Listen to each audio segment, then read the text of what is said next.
Good morning everyone, কেমন আছেন সবাই? এখন সকাল 10টা বেজে গেছে। তো আজকের যা ওয়েদার, মানে এত সুন্দর ওয়েদার, মানে দেখে বলে বোঝাতে পারবো না। বাইরে টিপটিপ বৃষ্টি পড়ছে, তার সাথে ঠান্ডা ঠান্ডা হাওয়া।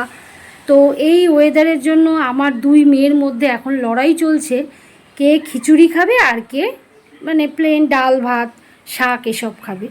মানে দুই মেয়ের মধ্যে খিচুড়ি ভার্সেস হচ্ছে ডাল ভাত। দুপুরবেলা এই নিয়ে লড়াই চলছে, কে কী খাবে। আর সকালে ব্রেকফাস্টও আমি এখনও তৈরি করে উঠতে পারিনি। সবাই এই কিছুক্ষণ আগে ঘুম থেকে উঠলো। আর হাজব্যান্ড তো কাজে বেরিয়ে গেছে, সে আবার বলে গেছে যে রাত্রিবেলায় সে মাংস আনবে, রাত্রিবেলা মাংস খাবে। আর এই ঠান্ডা ওয়েদারের মধ্যে আমি আজকে আবার মাথায় একটু কালার করব, কারণ কালকে একটা জায়গায় একটা জন্মদিনের বার্থডে পার্টিতে নিমন্ত্রণ আছে, সেখানে যাওয়ার আছে। আরেকটা কথা আপনাদেরকে বলি, যে পেছনে যে দেয়ালগুলো দেখছেন না, যে পেন্সিল দিয়ে আঁকিকুটি করা, এগুলো সব আমার মেয়েরা ছোটোবেলায় সব এগুলো করে রেখে দিয়েছে। হ্যাঁ, তা ওর বাবা রং করেও করছে না, কারণ বলছে কি জানেন তো, যে ছোটোবেলার এই যে সব হাতের লেখাগুলো, এগুলো সব মুছে যাবে, তো তাই বলছে যে হ্যাঁ করবো, থাক আরও এইরকমভাবে চলছে আর কি। যাই হোক গিয়ে আজকে আমি আবার মাথায় কালার করব। তা কালারটা কি করব সেটা আপনাদেরকে আমি দেখিয়ে দিই। রান্নাঘর পরিষ্কার করলাম, সমস্ত কাজ সারলাম, ঘর মুছে চলে এসেছি রান্নাঘরে। তো ভাত আমার হয়েই গেছে, আজকে দুপুরে ভাত রান্না করা হয়ে গেছে। তার সাথে রয়েছে ডাল, পটল ভেজেছি। আর এটা না কালকে রাত্রে একটু মাছের ঝোল বেঁচেছিল, সেটাকে আমি রেখে দিয়েছি। একটু অল্প রান্না থাকলেও আগের দিনে বেঁচে যাওয়া রান্না, মানে খাবার বেঁচে থাকলে না আমি রেখে দিই, পরের দিন হয়ে যায়। হ্যাঁ, কারণ তেল মশলা দিয়ে রান্না করা তো ফেলতে খুব কষ্ট হয়। এই হলো ডাল, এটা মটর ডাল, আর একটু মাছের ঝোল, পটল ভাজা, ভাত। আর এখানে পুঁই শাকটাকে বানাবো, তার জন্য পুঁই শাকটা ধুয়ে নিয়েছি, কেটে পরিষ্কার করে নিয়েছি। কুমড়ো, আর রয়েছে আলু। আর এর সাথে দেবো একটু পেঁয়াজ, টমেটো, কাঁচা লঙ্কা আর আদা। এই দিয়ে আজকে পুঁই শাকটাকে রান্না করব। পাঁচফোড়ন দিয়ে দিও, পাঁচফোড়নটা দিয়ে দিলাম। এখন পুঁই শাকটাকে একটু রান্না করে নেব।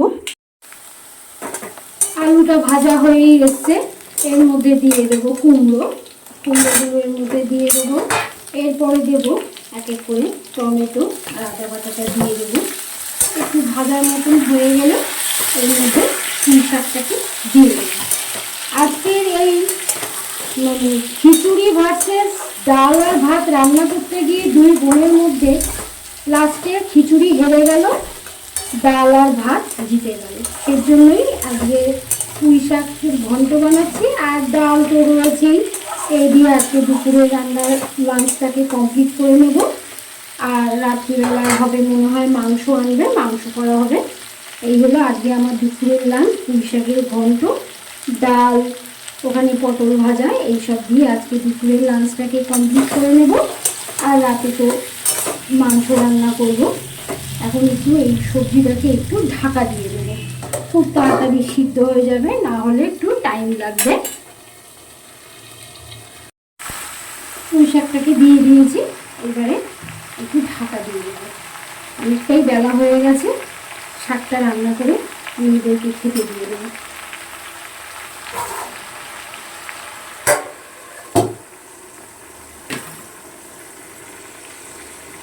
এই যে তখন বললাম না আমি কি কালার ইউজ করি, এটা হচ্ছে কি হোমিওপ্যাথিক একটা হেয়ার কালার। এটা সবাই ইউজ করতে হবে, আমি ডার্ক ব্রাউনটা ইউজ করি।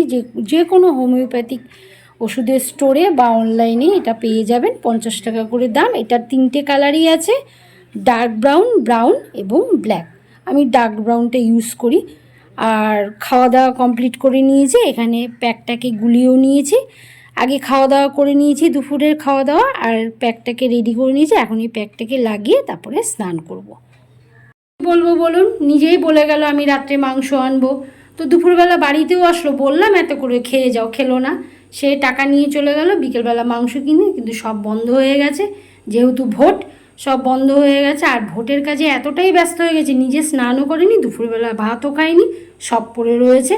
আর তাড়াহুড়ো করে কি করব, মাংস তো হলো না, তাড়াহুড়ো করে মেয়েদের জন্য আলু আর ডিম দিয়ে কষা বানিয়ে দিয়েছি। এই যে ডিম আলুর কষা, আর তার সাথে লুচি বানিয়ে নিয়েছি। মেয়েরা খাক, আবার ও আসবে, 11টা বেজে গেছে এখনও আসেনি ঘরে, কখন খাবে কে জানে। যাক গিয়ে আজকের ব্লগটা এইভাবেই কমপ্লিট করলাম। ভালো লেগে থাকলে একটা লাইক শেয়ার কমেন্ট করে জানাবেন, আর একটা সাবস্ক্রাইব করবেন।